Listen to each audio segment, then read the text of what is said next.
Hello guys, welcome back a new horror movie जिसका नाम है वी आर स्टिल हियर, जो कि ये काफी दमदार और हॉरर मूवी है। इस मूवी में आपको ट्विस्ट के साथ हॉरर एक्सपीरियंस भी देखने को मिलेंगे। एंड गाइस, साथ ही में मैंने रिसेंटली एक मूवी रिलीज हुई है जिसका नाम है रनफील्ड, उसको भी एक्सप्लेन किया है, तो आप जाकर चैनल पर देख सकते हो। तो गाइस, विदाउट टाइम वेस्ट किए चलिए इस मूवी को हम स्टार्ट करते हैं। मूवी का स्टार्ट पॉल और एनी को दिखाने के साथ होता है, जो की एक कपल होते हैं। एनी काफी ज्यादा डिप्रेशन में होती है क्योंकि उसके बेटे का मौत एक कार एक्सीडेंट में हो गया है। इस हादसे के बाद पॉल और एनी अपने पुराने घर को छोड़कर अपने शहर से काफी दूर एक नए घर में शिफ्ट होने के लिए जाते हैं, क्योंकि पॉल को ऐसा लग रहा था कि जगह चेंज करने की वजह से एनी वापस से ठीक हो सकती है। एनी को ये घर काफी अच्छा लगता है, इसी वजह से वो घर को अच्छी तरह से देख ही रही होती है। तभी उसे बेसमेंट में से एक आवाज आती है। एनी बेसमेंट में जाती है लेकिन उसे वहाँ पे कुछ भी नहीं दिखता, इसी वजह से वो अपने काम में चली जाती है। लेकिन तभी दोबारा से बेसमेंट से आवाज आने लगती है। आवाज का पीछा करने के साथ ही एनी बेसमेंट को चेक कर ही रही होती है। तभी उसके पीछे एक घोषली एंटिटी दिखती है जिसे एनी नहीं देख पाती।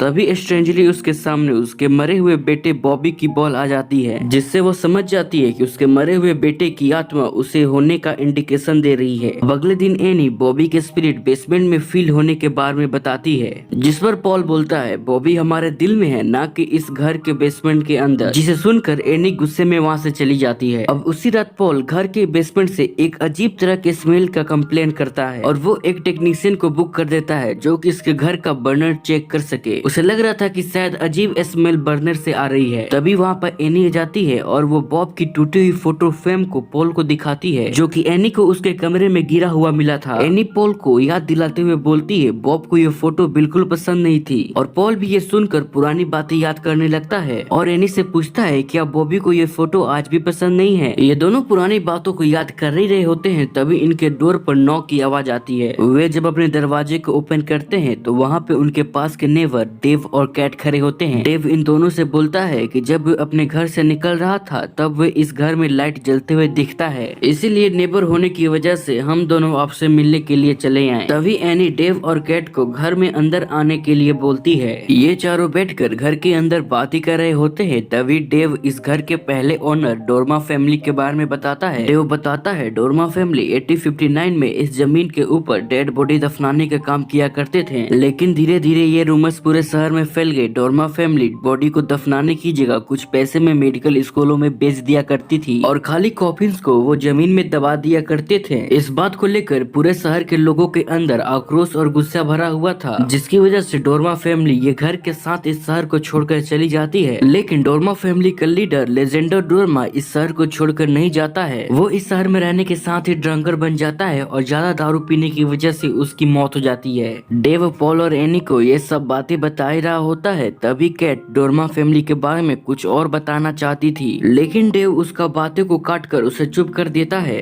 पॉल और एनी डेव की सारी बातें सुनकर काफी डर रहे होते हैं। थोड़ी देर और बात करने के बाद डेव और कैट पॉल और एनी के घर से जाने लगते हैं। जाते वक्त डेव पॉल और एनी से बोलता है कि ये घर आज भी डोरमा फैमिली का ही है। ये बातें बोलकर डेव आगे चला जाता है। अब कैट भी जाने लगती है, लेकिन जाते समय वो एक पॉल के हाथों में चिट दे देती है जिसमें लिखा हुआ होता है कि इस घर को एक परिवार की जरूरत है, तुम लोग यहाँ से चले जाओ। लेकिन पॉल इस बातों को ध्यान न देते हुए दोनों सोने चले जाते हैं। लेकिन एनी को नींद नहीं आ रही होती है। उसे लगता है कि इस घर में उसकी बेटे बॉबी की आत्मा है, लेकिन फिर कुछ देर सोचने के बाद एनी की आंखें लग जाती है और तब हम इस फैमिली फोटो में एक घोस्ट का फोटो देखते हैं। अब अगले दिन मैकेनिक पॉल के घर बर्नर ठीक करने के लिए आता है, जिसकी वजह से मैकेनिक को पॉल बेसमेंट तक छोड़ने आता है। बेसमेंट में छोड़कर आने के बाद एनी पॉल से बोलती है कि उन्हें जेकब और मे को अपने घर बुलाना चाहिए। तभी ये सीन शिफ्ट होता है उस मैकेनिक के पास। जब वो बर्नर को ठीक करा होता है तभी कुछ घोस्ट एंटिटी उसे हंट करती है। मैकेनिक जब ध्यान से देखता है तब उसे वहाँ पे दो घोषली एंटिटी दिखती है। दोनों घोषली एंटिटी उस मैकेनिक पर अटैक कर देती है, जिसकी वजह से वो जोर से चिल्लाता है। मैकेनिक की आवाज सुनकर पॉल और एनी बेसमेंट की तरफ भागते हुए जाते हैं। बेसमेंट में जाने के बाद मैकेनिक की हालत को देखकर वो दोनों काफी ज्यादा डर जाते हैं, क्योंकि मैकेनिक के शरीर पर बहुत जगह जलने के निशान पड़ गए थे। ये सब देखने के बाद वो दोनों जल्दी से एम्बुलेंस को फोन करके मैकेनिक को हॉस्पिटल में भर्ती करवाते हैं। अब ये सारे हादसे के बाद एनी पॉल से बोलती है कि उसे इस घर में कुछ एंटिटी फील होती है। तभी एक फोटो फ्रेम नीचे गिर जाता है। ये सब हो जाने के बाद वो दोनों काफी ज्यादा डर जाते हैं और फिर वो जेकब और मे को अपने घर बुलाते हैं क्योंकि वो दोनों स्पिरिचुअलिस्ट होते हैं। बेसिकली ये दोनों स्पिरिचुअल की मदद से स्पिरिट से बातें किया करते थे। अब जेकब और मे इनके घर आ जाते हैं और साथ ही साथ उसका बेटा हैरी और उसकी गर्लफ्रेंड डेनियला भी इनके घर आ रहे होते हैं क्योंकि हैरी दरअसल बॉबी का ही रूममेट था। खैर अब थोड़ी देर के बाद पॉल, एनी, जेकब और मैं डिनर करने के लिए एक पास के ही रेस्टोरेंट में जाते हैं। जब ये चारों रेस्टोरेंट में जाते हैं तो वहाँ पे बैठे सारे लोग इन्हें काफी ध्यान से देख रहे होते हैं। तभी उस रेस्टोरेंट की ओनर पॉल, एनी, जेकब और मे को बैठने के लिए बोलती है। अब ये चारों बैठकर डोरमा फैमिली के हिस्ट्री के बारे में बात कर रहे होते हैं जो कि डेव ने इन दोनों को बताई थी। एनी उन्हें ये भी बताती है कि उसके मरे हुए बेटे बॉबी की आत्मा उस घर में महसूस होती है। तभी उस रेस्टोरेंट के ओनर के हाथों से वाइन की बोतल गिरकर टूट जाती है क्योंकि वो एनी की बातों को सुनने में लगी थी। अब दूसरी तरफ हैरी और डेनियला घर पहुंचते हैं जहां पे उन्हें कोई भी नहीं मिलता क्योंकि ऑब्वियसली सब कोई डिनर करने के लिए रेस्टोरेंट में गए हुए थे। काफी दूर तक ट्रेवल करने की वजह से वो दोनों इसी घर में रुकने का फैसला करते हैं। अभी ये दोनों आराम ही कर रहे होते हैं तभी इन्हें बेसमेंट से अजीब आवाज सुनाई देने लगती है। आवाज का पीछा करते हुए हैरी बेसमेंट में चेक करने जाता है और साथ ही उसके पीछे डेनियला भी जाती है। हैरी बेसमेंट के अंदर जा ही रहा होता है तभी वहाँ पे घोस्टली एंटिटी उस पर अटैक कर देती है। उसे काफी बुरी तरह मारकर उसे अपने साथ ले जाती है। ये सब देखकर अब डेनियला काफी ज्यादा डर जाती है। डरते हुए वे अपनी कार की तरफ भागती है और कार स्टार्ट करने की कोशिश जैसे करती है तैसे ही वो घोस्टली एंटिटी इसे भी मार डालती है। जब वो घोस्टली एंटिटी हैरी को मार रही होती है तब हैरी की मदर जो कि रेस्टोरेंट में बैठकर डिनर कर रही होती है उसे अजीब लगने लगता है। अब ये देखकर चारों घबराने लगते हैं। इसी वजह से वो अपने कार को स्टार्ट करके अपने घर की तरफ आने लगते हैं। घर आने के बाद उन्हें हैरी और डेनियला नहीं दिखते। इसी वजह से उन्हें लगता है कि शायद हैरी और डेनियला यहाँ पे आए ही नहीं। अब दूसरी तरफ हम उसी रेस्टोरेंट के ओनर मैडी को देखते हैं जो कि अपने असिस्टेंट से पूछ रही थी कि आखिर पॉल और एनी क्या बात कर रहे थे, जिस पर उसकी असिस्टेंट बोलती है कि वो चारों बैठकर सिर्फ घर की बातें ही कर रहे थे। अब रेस्टोरेंट की ओनर कुछ बोल पाते तभी उसके गेट के बाहर कोई जोर जोर से पीटने लगता है, जिस पर ओनर चिल्लाते हुए बोलती है कि अभी रेस्टोरेंट बंद हो चुका है। ये बोलने के बाद भी गेट का पीटना कम नहीं होता, जिसकी वजह से असिस्टेंट चेक करने के लिए जाती है लेकिन तभी उसे कोई गन से शूट कर देता है। जब मेडी ध्यान से देखती है तब उसे वहाँ पे डेव खड़ा हुआ दिखता है। मेडी डेव से माफी मांगते हुए बोलती है कि उसे नहीं लग रहा था कि उस समय डेव उसके रेस्टोरेंट में आएगा। इसके बाद डेव पॉल, एनी, जेकब और मे के बारे में पूछता है और बोलता है कि आखिर वो क्या बात कर रहे थे, जिस पर मेडी बोलती है वे चारों उस घर में किसी घोस्टली एंटिटी होने के बारे में बात कर रहे थे। ये सुनने के बाद डेव गुस्से में बोलता है कि अगर उस घर को कोई फैमिली नहीं मिला तो प्रेजेंट का पावर घोस्ट पूरे शहर के लोगों को मार डालेगा। और साथ में ये भी बोलता है कि उस घर का घोस्टली एंटिटी हर 30 साल में जिंदा होती है। कोई भी परिवार ना मिलने पर वो काफी ज्यादा गुस्से में हो जाती है। तभी ये सीन यहीं पे कट कर सीन शिफ्ट होती है उसी घर में जहाँ पे मैं पॉल और एनी को बताती है कि तुम्हारे इस घर में काफी पावरफुल नेगेटिव एनर्जी है। एनी दरअसल उन्हें ये बता रही थी कि उनके बेटे बॉबी की जगह कोई डार्क स्पिरिट इस घर में है। अब ये सुनने के बाद एनी और पॉल काफी ज्यादा डर जाते हैं। कुछ देर बात करने के बाद सब लोग अपने रूम में सोने चले जाते हैं। सोते समय जब पॉल की आंखें खुलती है तो उसे रूम के बाहर एक शैडो दिखती है। पॉल एनी की तरफ जब डरते हुए उसकी तरफ मुड़ता है तो एनी काफी बुरी हालत में दिखती है। ये सब देखने के बाद पॉल बुरी तरह से डर कर चीखने लगता है। पॉल की आवाज सुनकर एनी उसे चुप कराने लगती है और तब पता चलता है कि ये एक नाइटमेयर था। अब दूसरी तरफ मैं अपनी नींद से जग जाती है क्योंकि उसे काफी बुरे सपने आ रहे थे। अब सुबह हो जाती है। पॉल, एनी, जेकब और मैं बीते हुए रात की बातें कर रहे थे।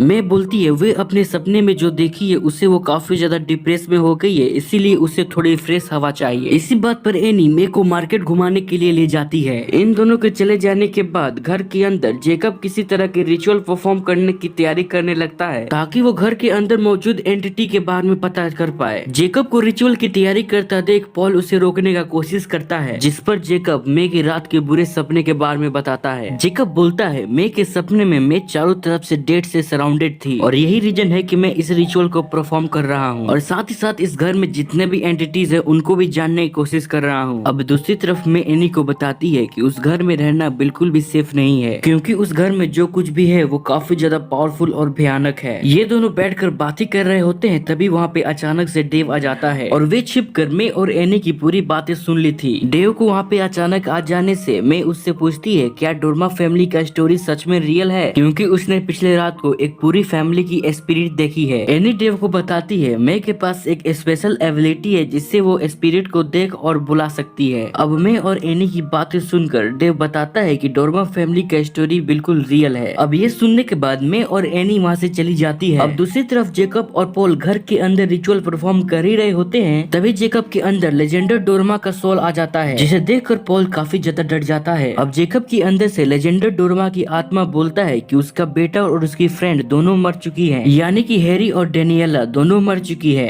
और दोनों बेसमेंट में जल रहे हैं, सेम मेरी ही फैमिली की तरह। अब तभी जेकब थोड़ी देर के लिए अपने होश में आता है और वो पॉल से खुद को बांधने के लिए बोलता है। अब पॉल भी जल्दी से रस्सियों की मदद से उसे चेयर में बांधकर चुप रहने के लिए उसके मुंह में सॉक डाल देता है। ये सब पॉल कर ही रहा होता है, उसी बीच एनी और मैं वहाँ पे आ जाती है। उन दोनों के आ जाने के बाद पॉल उन्हें पूरे सिचुएशन को बताता है और वो जल्दी से उन दोनों को जेकब के पास ले जाता है, जहाँ पे जेकब मुंह में डाले गए सॉक को बुरी तरह से निगल रहा था। सॉक को बुरी तरह से निगल जाने के बाद वो चीखते हुए बोलता है कि ये घर मेरा है, तुम यहाँ से निकल जाओ। ये सब कांड इधर हो ही रहा होता है, तभी इनके लैंडलाइन पर एक कॉल आता है। एनी कॉल को जैसे ही उठाती है, दूसरी तरफ से कैट बात कर रही थी। वो बोलती है कि मैंने बोला था पॉल से कि इस घर से निकल जाए, जिस पर एनी बोलती है लेजेंडर डोरमा सच में है। उधर से कैट बोलती है कि तुम्हें लेजेंडर डोरमा से डरने की जरूरत नहीं है। ये बातें कैट अभी बोल ही रही होती है, तभी पीछे से कोई आकर नाइफ से उसे स्टैब करके मार डालता है और उसके पूरी बॉडी से ब्लड निकल रहा था। अभी एनी कॉल पर बातें कर रही होती है, तभी मैं जोर से चिल्लाती है। वह दौड़ते हुए रूम की तरफ जाती है, जहाँ पे वो देखती है जेकब को मैं बेल्ट से मार रही है और जोर जोर से चिल्लाते हुए बोल रही होती है कि उसका बेटा नहीं मरा है। बेसिकली मैं लेजेंडर डोरमा को मारने की कोशिश कर रही थी, क्योंकि जेकब के अंदर उसी का सोल था। लेजेंडर डोरमा बोलता है कि मैं उसे सिर्फ इसलिए मारा हूँ क्योंकि वो मेरे हैप्पी होम में आने का कोशिश किया है। अब जेकब सारी रस्सियों को तोड़कर एनी, पॉल और मे की तरफ बढ़ने लगता है। पॉल मे को जेकब को दोबारा से होश में लाने के लिए बोलता है और उसे बोलता है कि तुम हम लोग के बारे में सोचो, जिस पर जेकब मे के फेस पर स्पिट कर देता है। अब मे लेजेंडर डोरमा से बोलती है कि तुम इस शहर के लोगों के साथ बुरा करने के बाद इस घर को तुम अपना घर कैसे बोल सकते हो, जिस पर डोरमा का सोल बोलता है कि तुम अब भी उस देव की बातों को सच मान रहे हो। डोरमा आगे बोलता है मेरे परिवार ने इस शहर के लोगों का कुछ नहीं किया, बल्कि इस शहर के लोगों ने हम लोगों के साथ काफी बुरा किया। हम लोग इस घर में खुशी खुशी रहा करते थे, लेकिन इस शहर के लोगों ने इविल को खुश करने के लिए हमारे परिवार का सेक्रीफाइस दे दिया। अब ये बोलने के बाद जेकब पास में रखे आयरन रड से अपनी आंखों में मार लेता है, जिससे उसकी मौत हो जाती है। ये देखने के बाद पॉल, एनी और मैं घर से बाहर की तरफ भागने की कोशिश करते हैं और जैसे ही मैं घर का डोर खोलती है, तभी वहाँ पे डेव आकर उसे शूट करके मार डालता है। ये देखते ही एनी जल्दी से गेट को बंद करके दोनों ऊपर की फ्लोर की तरफ चले जाते हैं। पॉल और एनी देखते हैं कि बहुत से लोग उनके घर की तरफ उन्हें मारने के लिए आ रहे हैं। तभी पॉल और एनी को बॉबी की आवाज सुनाई देती है, जो कि उसे वहाँ से चले जाने के लिए बोल रहा होता है। यानी यहाँ पे बॉबी का स्पिरिट भी मौजूद थी, पर तब तक घर के अंदर बहुत से लोग उन दोनों को मारने के लिए आ चुके थे। लेकिन डोरमा फैमिली के सोल वहाँ पे आए टाउन के लोगों को एक एक करके बुरी तरह से मारना स्टार्ट कर देते हैं और तब हम यहाँ पे जान पाते हैं कि डोरमा फैमिली बुरी नहीं थी, बल्कि डेव और टाउन के लोग बुरे थे और पूरे के पूरे टाउन के लोग इविल को खुश करने के लिए डोरमा फैमिली की सैक्रिफाइस दिए थे और आज डोरमा फैमिली इन सब से बदला ले रही थी। तभी ये सीन शिफ्ट होता है डेव के पास, जिसके सामने लेजेंडर डोरमा खड़ा था। उसकी बॉडी काले धुएं में जली हुई दिख रही थी, ऑब्वियसली उसे जलाकर मारा गया था। डेव लेजेंडर डोरमा से पॉल और एनी को ना मारने की वजह पूछता है, फिर वो उन दोनों को मारने के लिए बोलता है। दूसरी तरफ रेस्टोरेंट के ऑनर को पॉल और एनी मिल जाते हैं, जिसकी वजह से वो दोनों को मारने के लिए आगे बढ़ती है। लेकिन एनी डर की वजह से रेस्टोरेंट की ऑनर की गले पर स्टैब कर देती है, जिसकी वजह से वो वहीं पर मर जाती है। अब इन सब के बाद पॉल और एनी डेव के सामने आ जाते हैं, जहाँ पे पॉल डेव से पूछता है कि आखिर तुम्हें चाहिए क्या, जिस पर डेव बोलता है कि हर 30 साल में ये घर एक फैमिली का सेक्रीफाइस मांगता है। अभी डेव बात ही कर रहा होता है, तभी लेजेंडर डोरमा का सोल उसे बुरी तरह से मार डालता है। देन इसके बाद पॉल और एनी को उसके बेटे डेव की आवाज आती है, जो कि बोलता है कि अब सब कुछ ठीक हो गया और इसी के साथ ही डोरमा फैमिली का बदला पूरा हो जाने की वजह से ये घर छोड़कर चले जाते हैं। एंड मूवी के एंड में हमें ये दिखाया जाता है कि बॉबी के बॉल का पीछा करते हुए एनी बेसमेंट में जाती है एंड बेसमेंट के बाहर खड़े पॉल एक इविल स्माइल देता है और इसी के साथ ये मूवी यहीं पे एंड हो जाता है।